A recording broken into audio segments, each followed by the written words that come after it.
तो जैसा कि आपको थंबनेल देख के ही पता लग गया होगा कि आज हम बात करने वाले हैं इलेक्ट्रिकल मोटर की।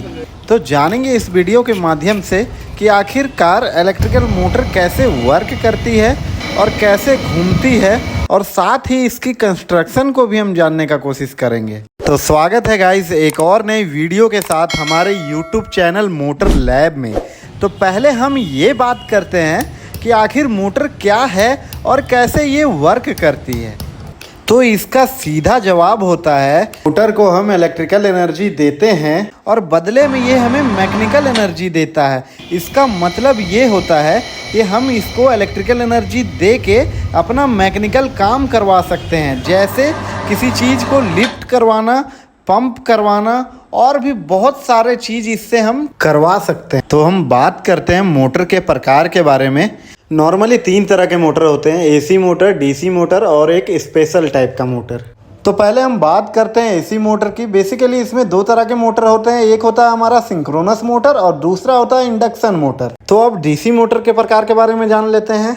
तो पहला होता है सेपरेटली एक्साइटेड और दूसरा होता है सेल्फ एक्साइटेड। सेल्फ एक्साइटेड के अंदर 3 तरह के मोटर आ जाते हैं। पहला होता है हमारा डीसी शंट मोटर, दूसरा डीसी सीरीज मोटर और तीसरा डीसी कंपाउंड मोटर। अब बात करते हैं स्पेशल मोटर के बारे में। स्पेशल मोटर साइज में बहुत ही ज़्यादा कॉम्पैक्ट होता है और इसकी स्पीड बहुत ही ज़्यादा हाई होती है। तो पहले हम जान लेते हैं एसी मोटर के बारे में, फिर हम बारी बारी से सबके बारे में डिटेल से बात करेंगे। ज़्यादातर आपको एसी मोटर ही हर जगह देखने को मिलेगा, चाहे वो कोई भी इंडस्ट्री हो या प्लांट हो। हर जगह आपको सिंक्रोनस मोटर या इंडक्शन मोटर ही देखने को मिलेगा। तो पहले हम बात करते हैं सिंक्रोनस मोटर की।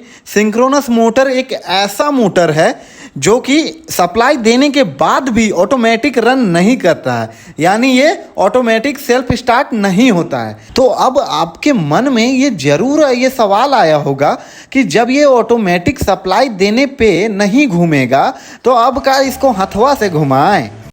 तो रुकिए बताते हैं। तो सवाल अब ये है कि आखिर सप्लाई देने के बाद भी ये क्यों नहीं घूमती है। तो जैसे ही हम स्टेटर वाइंडिंग में सप्लाई देंगे तो हमारा रोटेटिंग मैग्नेटिक फील्ड बनेगा और ये सब जानते हैं। और इस रोटेटिंग मैग्नेटिक फील्ड का स्पीड डिपेंड करेगा फ्रीक्वेंसी के ऊपर या फिर पोल के ऊपर डिपेंड करेगा। अगर हम पोल को बढ़ा देंगे तो स्पीड हमारा घट जाएगा। तो सपोज करिए रोटेटिंग मैग्नेटिक फील्ड की स्पीड 1400 आरपीएम है और 1400 आरपीएम पे ये रोटेट कर रही है। तो इसके अंदर लगा हुआ रोटर इंडक्शन मोटर से बहुत अलग होगा। ये आपको आर्मेचर की तरह दिखेगा और आर्मेचर आपको पता है कि आर्मेचर में करंट कम्यूटेटर के थ्रू पास होता है, बट इसमें लगे होते हैं 2 रिंग जिसे हम स्लिप रिंग बोलते हैं कम्यूटेटर की जगह।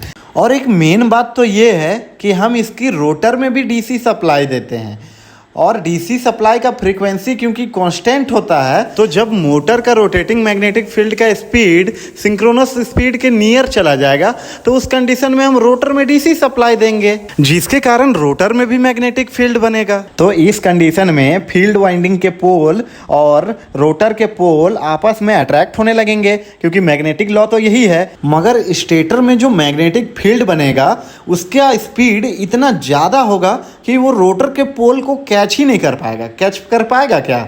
नहीं कर पाएगा। तो बस यही रीजन है कि ये सेल्फ स्टार्टेड मोटर नहीं है। तो इस कंडीशन में रोटर घूमने की जगह बस वाइब्रेट ही करता रह जाएगा। पर सवाल तो अब भी यही है कि इसको हम स्टार्ट कैसे करें। तो अब हम बात करते हैं इसके स्टार्ट करने के तरीके के बारे में। पहला मेथड हमारा डैम्पर वाइंडिंग मेथड है, दूसरा हमारा प्राइम मूवर मेथड। तो पहले हम डैम्पर वाइंडिंग की बात कर लेते हैं। तो ये जो वाइंडिंग फ्रेम आप देख रहे हैं ये बना होता है कॉपर बार से और इसको हम लगा देते हैं रोटर के पोल्स में और इसको हम शॉर्ट सर्किट पूरी तरह से कर दिया जाता है। तो जैसे ही अब हम रोटर को मोटर के अंदर फिट करेंगे तो स्टेटर का जो मैग्नेटिक फील्ड है ना, जो उसका फ्लक्स है, वो अब रोटर के डैम्पर बार को कट करेगा। इसका मतलब ये है कि उससे करंट पास होने लगेगा। और जैसा कि आप जानते हैं कि जब हम मैग्नेटिक फील्ड में करंट कैरिंग कंडक्टर को प्लेस करते हैं तो उसमें टॉर्क प्रोड्यूस होने लगता है, एक तरह का बल जो उसे घुमाने लगता है, जिससे रोटर हमारा घूमने लगेगा। और घूमते घूमते जब इसकी स्पीड सिंक्रोनस स्पीड के आसपास पहुंच जाएगी तब हम रोटर में डीसी सप्लाई देंगे और सप्लाई देने के बाद क्या होगा, हमारा रोटर में भी पोल बनने लगेगा जो स्टेटर के पोल के साथ अट्रैक्ट करेगा और वो मैग्नेटिकली लॉक हो जाएगा और एक साथ ये सिंक्रोनस स्पीड पे घूमने लगेगी। और क्योंकि स्लिप हमारा 0 हो जाएगा जिसके वजह से डैम्पर वाइंडिंग का काम ख़त्म हो जाएगा। अब हम चाहें वोल्टेज घटाएं या बढ़ाएं, उस पर सिंक्रोनस स्पीड का कोई फ़र्क नहीं पड़ेगा क्योंकि इसकी स्पीड फ्रीक्वेंसी पे डिपेंड करती है। तो अब प्राइम मूवर मेथड के बारे में बात करते हैं। इसमें हमें एक मोटर लेनी है जिसकी स्पीड ऑलमोस्ट सिंक्रोनस स्पीड के आसपास हो। जब हम सप्लाई देंगे प्राइम मूवर में तो हमारा मोटर धीरे धीरे रोटेट होना शुरू हो जाएगी और क्योंकि दोनों के शाफ्ट आपस में कनेक्टेड हैं तो साथ में सिंक्रोनस मोटर भी घूमने लगेगा और घूमते घूमते जब हमारा स्पीड नियर पहुंच जाएगा सिंक्रोनस स्पीड के, तब हम फिर से सप्लाई देंगे डीसी सप्लाई रोटर में और फिर अगेन क्या होगा, हमारा रोटर में भी पोल बनेंगे और स्टेटर में तो ऑलरेडी पोल है ही जो आपस में फिर से अट्रैक्ट करेंगे, कैच करेंगे और फिर से आपस में लॉक हो जाएंगे।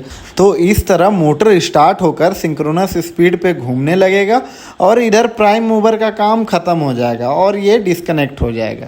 तो नेक्स्ट वीडियो में हम बात करेंगे इंडक्शन मोटर के बारे में।